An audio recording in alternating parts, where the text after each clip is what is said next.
Welcome to Mindful Healing, the channel where we explore the deeper truths of life, mindfulness, and philosophy together.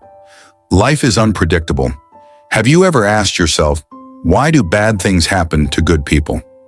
In this video, we're going to explore one of life's greatest mysteries. Through the lens of Buddhist wisdom, we'll uncover profound insights that help us understand suffering so that we can face challenges with patience, peace, and even gratitude. Have you ever wondered why, despite being a good person, you still face unbearable hardships? Maybe you've worked hard, helped others, and lived with kindness, yet suffering still finds its way to you. It feels unfair, doesn't it? But what if suffering isn't about fairness at all? What if pain and challenges aren't punishments, but rather a natural part of life? Something that doesn't just happen to you, but to everyone. Over 2,500 years ago, the Buddha realized a profound truth. Suffering is an unavoidable part of existence. It does not discriminate between rich or poor, good or bad. It simply exists. But here's the good news. When we truly understand the nature of suffering, we can change how we experience it. In this video, we'll share a powerful Buddhist story about the nature of loss and pain. We'll also look at real-life examples of how people have transformed their suffering into strength. By the end of this video, you'll have a new perspective, an approach that can turn adversity into a path toward wisdom and growth. So stay until the end, because the answer to this question just might change the way you see your own life. Let's begin. Lesson 1: Suffering, a universal truth. Everyone suffers.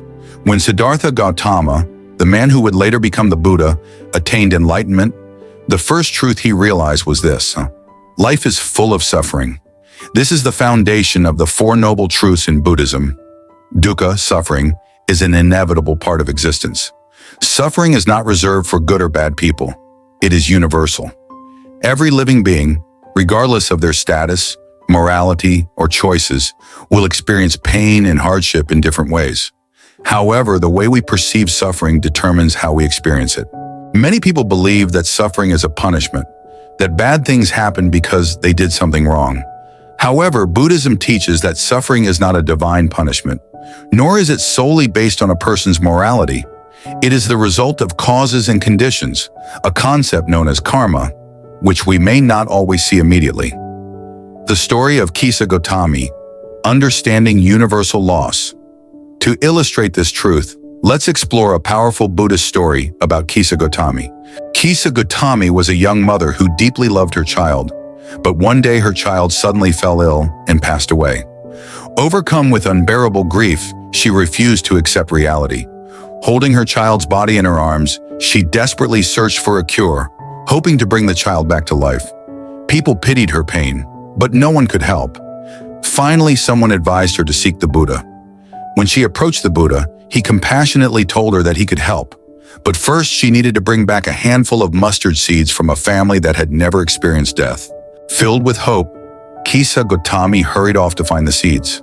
However, as she went from house to house, she kept receiving the same answer. Yes, we have mustard seeds, but we have lost a father, a mother, a child, a friend. One by one, each family shared their stories of loss. Slowly, she realized, death is not something that happens to just one person. It is a shared experience of all humanity. With this newfound understanding, she returned to the Buddha, not to ask for medicine for her child, but to seek a path to heal her own suffering. She later became a devoted disciple, realizing that suffering is not a curse, but a natural part of life.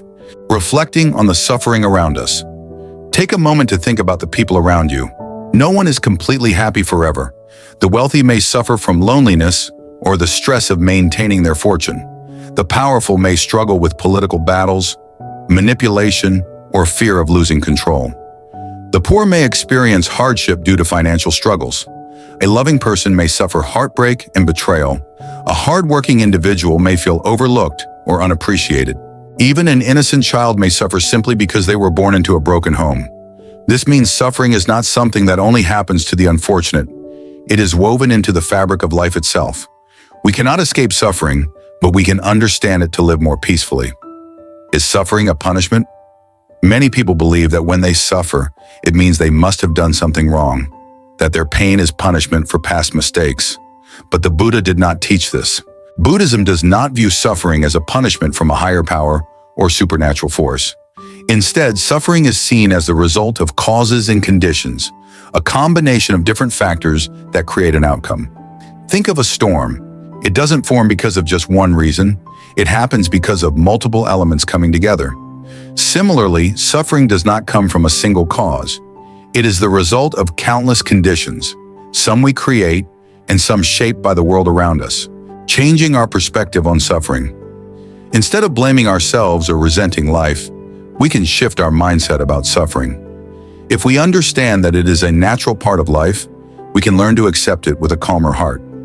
Suffering is not a personal attack, nor is it unfair. It is simply the nature of existence. And once we embrace this truth, we can begin to find peace, even in the midst of pain. One of the hardest things about facing suffering is the feeling that we are suffering alone. When going through difficult times, we often ask ourselves, why me? But Buddhism encourages us to realize that suffering is not isolation. Think of a storm. When you are caught in one, it may feel unfair, inconvenient, and frightening. But storms happen all the time, everywhere. Realizing this doesn't stop the storm, but it changes how you deal with it. Instead of feeling like a victim, you learn to seek shelter and adapt. This is the wisdom of the Four Noble Truths. When we accept that suffering is a part of life, we stop resisting it as if it were something abnormal or unfair. Instead, we learn to face it with understanding and resilience. The law of cause and effect, karma and its consequences. One of the most common explanations in Buddhism for why things happen is karma, the law of cause and effect. However, karma is not as simple as many people think. It does not mean that good people suffer because of past mistakes, or that bad people can enjoy rewards without consequences. Instead, karma is a complex web of causes and conditions. Buddhism teaches that karma is not an instant reaction system, but rather an interwoven chain of causes and effects. Some people, when facing hardship, ask, am I suffering because of bad karma from a past life? What did I do wrong in the past to deserve this pain? Buddhism does not deny the influence of past karma, but it also does not encourage us to blame everything on past lives. In addition to past karma, many other factors affect our lives, including present actions. What you do now can change your future. If you made mistakes in the past, you can create new causes to transform them. Living environment, your family, society, and the people around you also influence your life. Random circumstances. Some events happen not directly because of karma, but due to natural conditions. For example, a storm or a car accident may not be linked to an individual's karma, but simply part of the natural world. Thus, instead of passively accepting fate, Buddhism encourages us to take action to create better causes and conditions for the future. There is a Buddhist story about two friends living in the same village.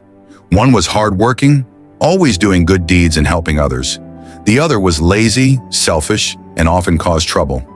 One day, they both decided to plant mango trees.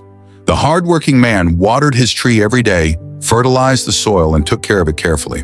The lazy man planted his tree but did nothing. No watering, no care. Strangely, the lazy man's tree grew faster and bore fruit first, while the hardworking man's tree remained small and fruitless for a long time. Seeing this, the hardworking man felt discouraged and upset.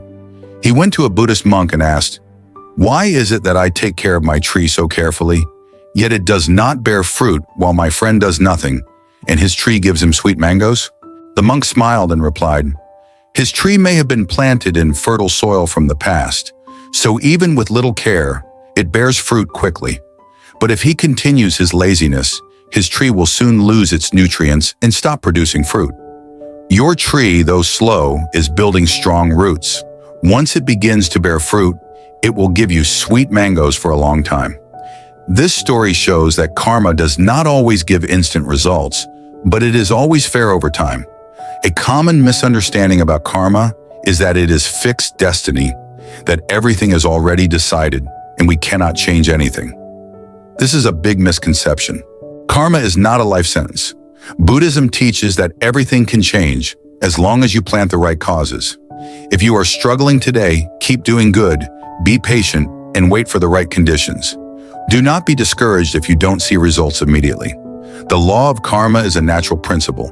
It is not a punishment or reward from a supernatural being. It is simply the connection between actions, conditions, and results. Our actions create causes, but the outcome depends on many conditions. Karma is not fixed. Not everything is due to past karma. Present actions, living environment, and even random events all influence our lives. Instead of fearing karma or feeling helpless, we should see it as an opportunity, an invitation to take responsibility for our actions and create a better future. How to face suffering. Buddhism offers practical approaches to dealing with suffering. Acceptance. The first step is to accept that suffering is a natural part of life, not a personal failure. Imagine you're walking in the rain. You can stand still and complain about it, or you can accept it and find shelter. If you keep getting angry at the rain, you're only making yourself more miserable. But if you accept that rain is inevitable, you can simply grab an umbrella and move forward. Acceptance does not mean enduring suffering passively. It means understanding that suffering is part of life's journey. When we stop resisting, our minds become lighter and we become more prepared to face challenges. Mindfulness. Observing our pain without attachment or denial allows us to experience it clearly without being consumed by it. Instead of getting lost in negative thoughts, we can learn to witness our suffering without letting it control us. For example, when you feel sad, instead of forcing yourself to be happy or suppressing your emotions, try sitting still and observing the feeling. Ask yourself, where is this sadness coming from? Does it have a shape, a color, or a weight? Does it change over time? Sadness is not permanent. It comes and goes, just like clouds drifting in the sky. When we practice mindfulness, we stop seeing suffering as an enemy and instead recognize it as a natural phenomenon in our minds. This helps us avoid drowning in emotions, allowing us to observe them with clarity and objectivity. Compassion. Recognizing that others also suffer helps us develop compassion, not just for others, but for ourselves. Suffering can make us feel isolated, but in reality, everyone carries their own pain. When we understand that everyone is battling their own struggles, compassion naturally arises within us. Compassion is not just about caring for others, it's also about being gentle with yourself. When you're suffering, remind yourself, I am just like everyone else. I am not alone in this pain.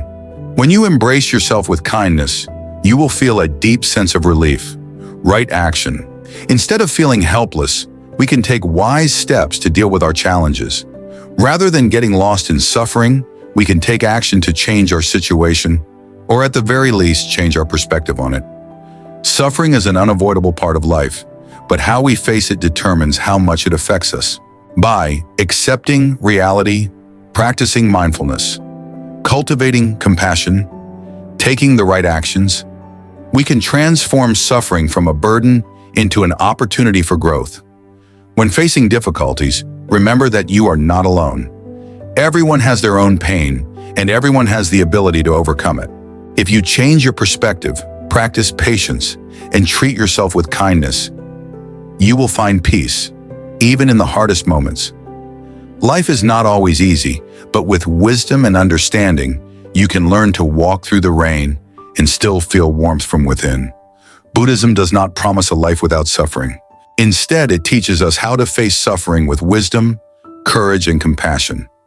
Thank you for watching Mindful Healing. If this message resonates with you, please like, share, and subscribe for more valuable content.